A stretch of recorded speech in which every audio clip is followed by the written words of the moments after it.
दोस्तों, मेरे channel heritage and explorer world में आप सभी का दोबारा से स्वागत है। आज मैं आप लोगों के साथ में एक और इतिहास बताने जा रही हूँ जो कि ज्योतिर्लिंग के बारे में है। जी हाँ, महाकालेश्वर ज्योतिर्लिंग के बारे में तो आप सभी ने सुना होगा। तो आइए जानते हैं कि महाकालेश्वर उज्जैन का इतिहास क्या है। उज्जैन का प्राचीन नाम उज्जैनी है।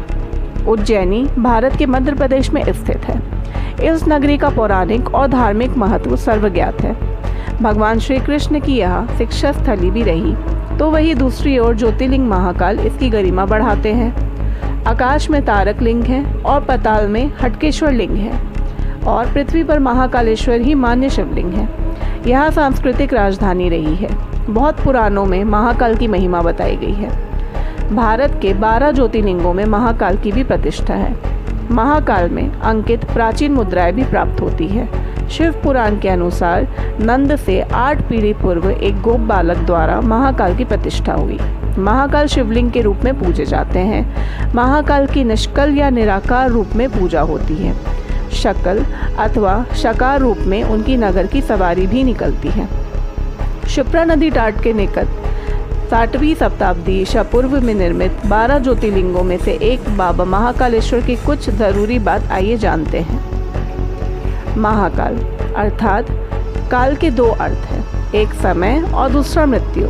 महाकाल को महाकाल इसलिए कहा जाता है क्योंकि प्राचीन समय में यहाँ से संपूर्ण विश्व का मानक समय निर्धारित होता था, इसलिए इस ज्योतिर्लिंग का नाम महाकालेश्वर रखा गया। पौराणिक कथा के अनुसार इस शिवलिंग की स्थापना राजा चंद्रसेन और गोप बालक की कथा से जुड़ी है। प्राचीन काल में उज्जैनी में राजा चंद्रसेन राज करते थे। वह परम शिव भक्त थे। एक दिन श्रीकर नामक 5 वर्ष का एक गोप बालक अपनी मां के साथ उधर से गुजर रहा था। राजा का शिव पूजन देखकर उसे बहुत आश्चर्य हुआ और जानने की इच्छा भी हुई। वह स्वयं उसी प्रकार की सामग्रियों से शिव पूजन करने के लिए उत्सुक हो उठा। सामग्री का साधन न जुट पाने पर लौटते समय उसने रास्ते से एक पत्थर का टुकड़ा उठा लिया। घर आकर उसी पत्थर को शिव रूप में स्थापित कर पुष्प, चंदन आदि से परम श्रद्धापूर्वक उसकी पूजा करने लगा। माता भोजन करने के लिए बुलाने आई, किंतु वह पूजा छोड़कर उठने के लिए किसी प्रकार से तैयार ही नहीं हुआ। अंत में माता ने गुस्सा कर पत्थर का वह टुकड़ा उठाकर दूर फेंक दिया। इससे दुखी होकर वह बालक जोर जोर से भगवान शिव को पुकारता हुआ रोने लगा और अंततः रोते रोते बेहोश होकर वहां गिर पड़ा। बालक के अपने प्रति यह भक्ति और प्रेम देखकर भोलेनाथ भगवान शिव अत्यंत प्रसन्न हुए। बालक ने जैसे ही होश में आकर अपने नेत्र खोले तो उसने देखा कि उसके सामने एक बहुत ही भव्य और अति विशाल स्वर्ण और रत्नों से बना हुआ मंदिर खड़ा हुआ था। उस मंदिर के अंदर एक बहुत ही प्रकाशपूर्ण और तेजस्वी ज्योतिर्लिंग खड़ा है। वह बच्चा बहुत ही प्रसन्नता और भक्तिपूर्ण के साथ भगवान शिव की स्तुति करने लगा। माता को जब यह समाचार मिला तब दौड़कर उसने अपने प्यारे लाल को गले से लगा लिया। पीछे राजा चंद्रसेन ने भी वहां पहुंचकर उस बच्चे की भक्ति और सिद्धि की बड़ी प्रशंसा की। धीरे धीरे वह बड़ी भीड़ जुट गई। इतने में ही उस स्थान पर हनुमान जी प्रकट हो गए। उन्होंने कहा, मनुष्यों, भगवान शंकर शीघ्र फल देने वाले देवताओं में सर्वप्रथम है। इस बालक की भक्ति से प्रसन्न होकर उन्होंने इसे ऐसा फल प्रदान प्राप्त किया है जो बड़े बड़े ऋषि मुनि करोड़ों जन्मों की तपस्या से भी नहीं प्राप्त कर पाते। इस गोप बालक की 8वीं पीढ़ी में धर्मात्मा नंदगोप का जन्म होगा। द्वापर युग में भगवान विष्णु कृष्ण अवतार लेकर उनकी वहाँ तरह तरह की लीलाएं करेंगे। हनुमान जी इतना कहकर अंतर्ध्यान हो गए। उस स्थान पर नियम से भगवान शिव की आराधना करते हुए अंत में श्रीकर गोप और राजा चंद्रसेन शिव धाम को चले गए। आपको बता दूं, इस ज्योतिर्लिंग के विषय में एक दूसरी कथा यह भी है। एक समय अवंतिकापुरा में वेद पाठी तपोनिष्ठ एक अत्यंत तेजस्वी ब्राह्मण रहते थे। एक दिन दूषण नामक अत्याचारी असुर उनकी तपस्या में विघ्न डालने के लिए वहां आया। ब्रह्मा जी से वर प्राप्त कर वह बहुत शक्तिशाली हो गया था। उसके अत्याचार से चारों ओर त्राही त्राही मची हुई थी। पौराणिक कथाओं के अनुसार ऐसा कहा जाता है कि प्राचीन समय में उज्जैन के महाराज चंद्रसेन, जो भगवान शिव के परम भक्त थे, न केवल चंद्रसेन बल्कि उज्जैन की प्रजा भी भगवान शिव की बहुत पूजा करती थी। एक बार राजा रिपुदमन ने चंद्रसेन की महल पर हमला कर दिया और राक्षस दूषण के माध्यम से प्रजा को काफी नुकसान पहुंचाया। ब्राह्मण को कष्ट में पड़ा देखकर प्राणी मात्र का कल्याण करने वाले भगवान शंकर वहां प्रकट हो गए। उन्होंने एक हुकार मात्र से उस दूषण अत्याचारी दानव को वहीं जलाकर भस्म कर दिया। भगवान वहाँ हुकार सहित प्रकट हुए, इसलिए उनका नाम महाकाल पड़ गया। इसके बाद राक्षस के राख से अपना श्रृंगार किया और वे हमेशा वहाँ के लिए बस गए। तभी से ऐसा माना जाता है कि उस पवित्र जगह का नाम महाकालेश्वर रखा गया और यहाँ भस्म आरती की जाने लगी। कालों के काल महाकाल की यहाँ प्रतिदिन हर सुबह भस्म आरती होती है। इस आरती की खासियत यह है कि इसमें ताज़ा शव की भस्म से भगवान महाकाल का श्रृंगार किया जाता है। इस आरती में शामिल होने के लिए पहले बुकिंग की जाती है। महाकाल के दर्शन करने के बाद जूना महाकाल के दर्शन ज़रूर करना चाहिए। कुछ लोगों के अनुसार जब मुगल काल में इस शिवलिंग को खंडित करने की आशंका बढ़ी तो पुजारियों ने इसे छुपा दिया था और इसकी जगह दूसरा शिवलिंग रखकर उसकी पूजा करने लगे थे। बाद में उन्होंने उस शिवलिंग को वहां महाकाल के प्रांगण में अन्य जगह स्थापित कर दिया, जिससे आज जूना महाकाल कहा जाता है। वर्तमान में जो महाकालेश्वर ज्योतिर्लिंग है वह 3 खंडों में विभाजित है। निचला खंड में महाकालेश्वर, मध्य खंड में ओमकारेश्वर तथा ऊपरी खंड में श्री नागचंद्रेश्वर मंदिर है। नागचंद्रेश्वर शिवलिंग के दर्शन वर्ष में एक बार नाग पंचमी के दिन ही करने दिया जाता है। मंदिर परिसर में एक प्राचीन कुंड है। गर्भगृह में विराजित भगवान महाकालेश्वर का विशाल दक्षिण मुखी शिवलिंग है। इसी के साथ ही गर्भगृह में माता पार्वती, भगवान गणेश व कार्तिकेय की मोहक प्रतिमाएं भी हैं। गर्भगृह में नंदी दीप स्थापित है जो सदैव प्रज्वलित होता रहता है। गर्भगृह के सामने विशाल कक्ष में नंदी की प्रतिमा भी विराजित है। भस्म आरती एक विशेष प्रकार की आरती है जो उज्जैन में ब्रह्म मुहूर्त मतलब सूर्य उदय होने के लगभग 2 घंटे पहले के दौरान की जाती है। पुजारी पवित्र मंत्रों का उच्चारण करते हुए महादेव को पवित्र राख यानी भस्म चढ़ाते हैं। आरती करते समय इस तरह का वातावरण होता है कि भक्तों को उनके सामने परमात्मा की उपस्थिति का एहसास होता है। धार्मिक मान्यता के अनुसार भगवान शिव को काल या मृत्यु का स्वामी माना गया है। इसी वजह से शव से शिव नाम बना। महादेव के अनुसार शरीर नश्वर है और इसे एक दिन भस्म की तरह राख हो जाना है और शिव के अलावा किसी का भी काल पर नियंत्रण नहीं। भगवान शिव को पवित्र भस्म लगाया जाता है जो भस्म लगाए हुए ध्यान करते हुए दिखाई देते हैं। कहा जाता है कि भस्म आरती भगवान शिव को जगाने के लिए की जाती है, इसलिए आरती सुबह 4 बजे की जाती है। वर्तमान समय में महाकाल की भस्म आरती में कपिला गाय के गोबर से बने कंडे, शमी, पीपल, पलाश, बड़, अमलतास और बेर की लकड़ियों को जलाकर तैयार किए गए भस्म का इस्तेमाल किया जाता है। ऐसा मान्यता है कि वर्षों पहले शमशान से भस्म से आरती होती थी, लेकिन अब कंडे से बने भस्म से आरती श्रृंगार किया जाता है। नियम के अनुसार भस्म आरती को महिलाएं नहीं देख सकती है, इसलिए कुछ समय के लिए उन्हें घूंघट करना पड़ता है।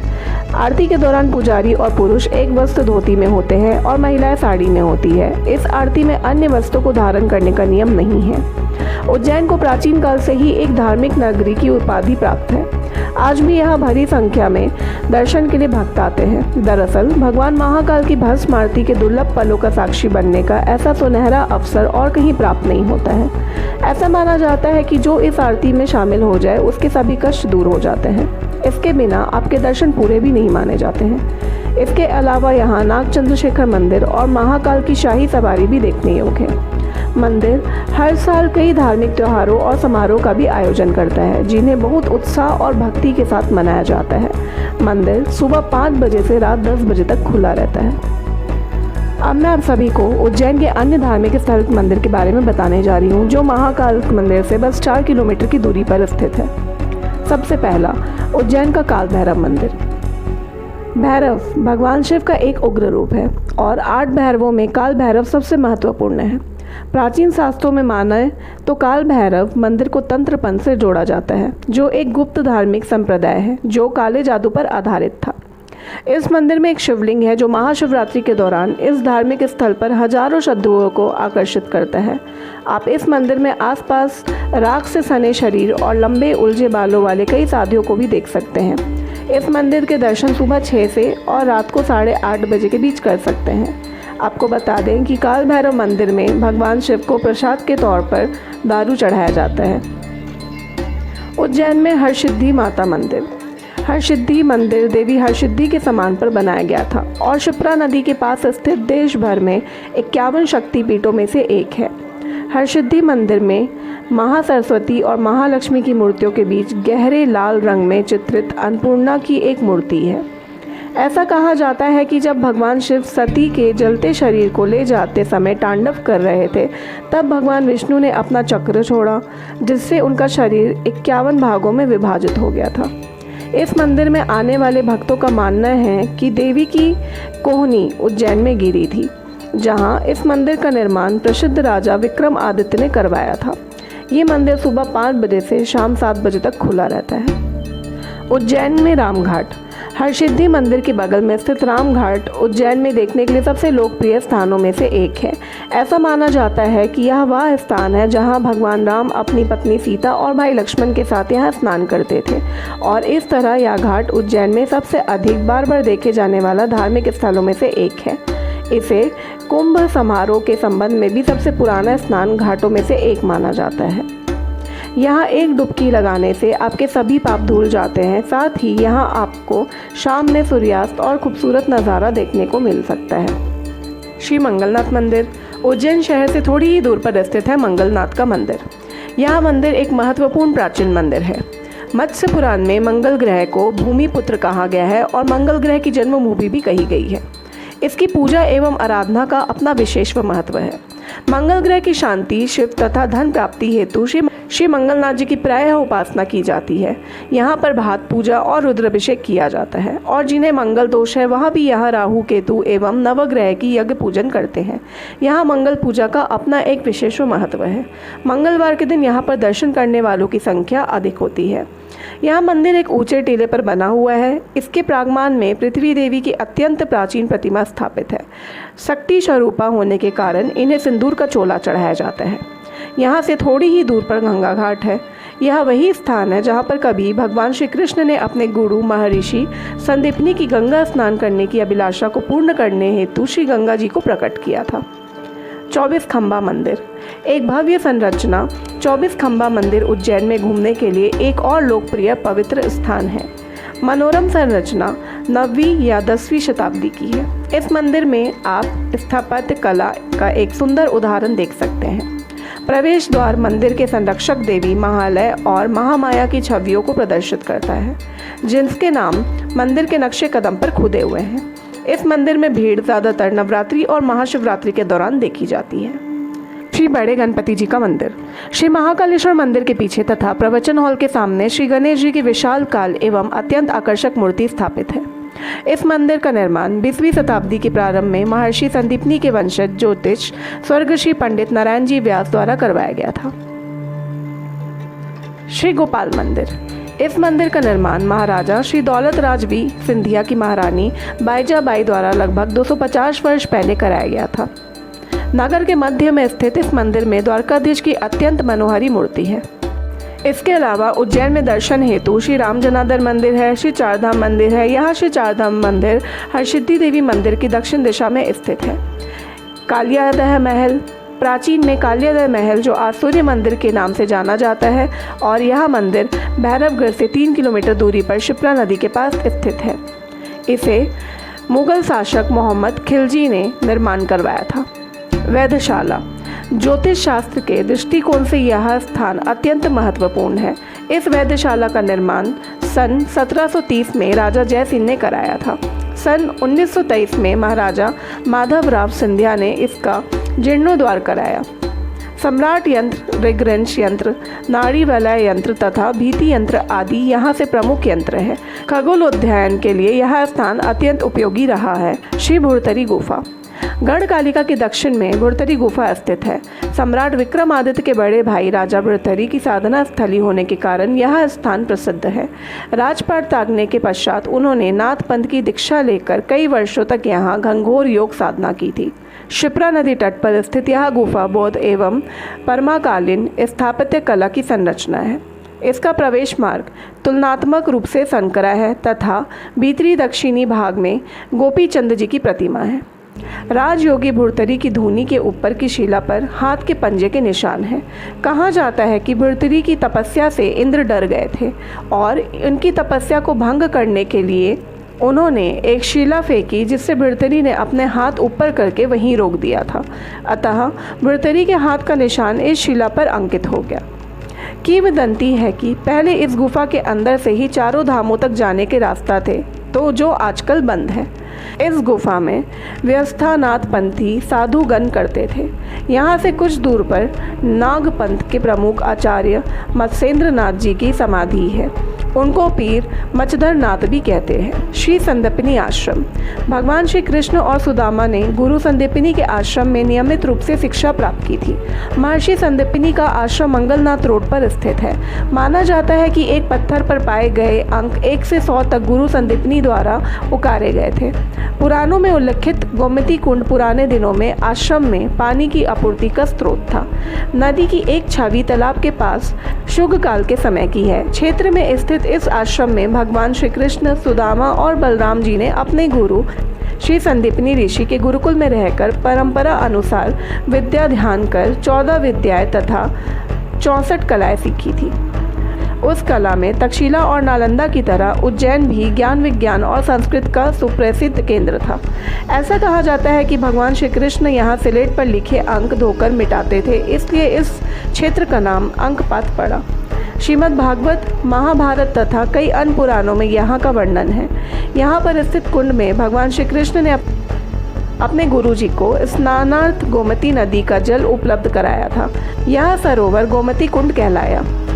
यहाँ पर स्थित मंदिर में श्री कृष्ण, बलराम तथा सुदामा जी की सुंदर मूर्तियाँ भी हैं। महर्षि संदीपनी के वंशज अभी भी उज्जैन में निवास करते हैं। श्री नवग्रह मंदिर यानी शनि मंदिर। उज्जैन शहर से लगभग 6 किलोमीटर दूर इंदौर उज्जैन मार्ग पर त्रिवेणी संगम तीर्थ स्थित है। यहाँ पर नवग्रहों का अत्यंत प्राचीन मंदिर है। स्कंद पुराण में इसे शनिदेव के महत्वपूर्ण स्थान के रूप में मान्यता दी गई है। श्री चिंतामणि गणेश मंदिर। यह एक प्राचीन मंदिर है। यहाँ पर श्री चिंतामणि गणेश के साथ ही इच्छापूर्ण और चिंताहरण गणेश जी की प्रतिमाएं भी हैं। श्री गढ़ कालिका देवी मंदिर। गढ़ कालिका देवी की महाकवि कालिदास की आराध्य देवी माना जाता है। उनकी अनुकंपा से ही अल्पज्ञ कालिदास को विद्वता प्राप्त हुई थी। तांत्रिक दृष्टिकोण से यहाँ एक सिद्धिपीठ है। त्रिपुरा महात्म्य के अनुसार देश में 12 प्रमुख शक्तिपीठों में से यह 6वां स्थान इस मंदिर का ही है। यह मंदिर जिस स्थान पर स्थित है वह कभी प्राचीन अवंतिका नगरी बसी हुई थी। गढ़ पर स्थित होने से ये गढ़ कालिका कहलाई। इसके अलावा विष्णु मंदिर की भी दर्शन कर सकते हैं, जो कि उज्जैन में स्थित है। कहते हैं कि उज्जैन का एक ही राजा है और वह है महाकाल बाबा। विक्रमादित्य के शासन के बाद यहाँ कोई भी राजा रात में नहीं रुकता। जिसने भी यहाँ दुस्साहस किया है वह संकटों से घिरकर मारा गया। पौराणिक कथा और सिंहासन बत्तीसी की कथा के अनुसार राजा भोज के काल से ही यहाँ कोई राजा नहीं रुकता। वर्तमान में भी कोई भी राजा, मुख्यमंत्री और प्रधानमंत्री आदि यहाँ रात को नहीं रुक सकते। राजा महाकाल श्रावण मास में प्रति सोमवार नगर भ्रमण करते हैं। तो दोस्तों, उम्मीद करती हूँ मेरी बताई गई इतिहास आप सभी को पसंद आई होगी। तो दोस्तों, प्लीज़ मेरे चैनल को लाइक, शेयर, सब्सक्राइब ज़रूर करें और बेल आइकन को प्रेस करना ना भूलें, ताकि फ्यूचर में जो भी वीडियो मैं अपलोड करूँ उसकी नोटिफिकेशंस आप तक ज़रूर मिलती रहे। मेरे चैनल को देखने के लिए आप सभी का धन्यवाद। जय भोलेनाथ।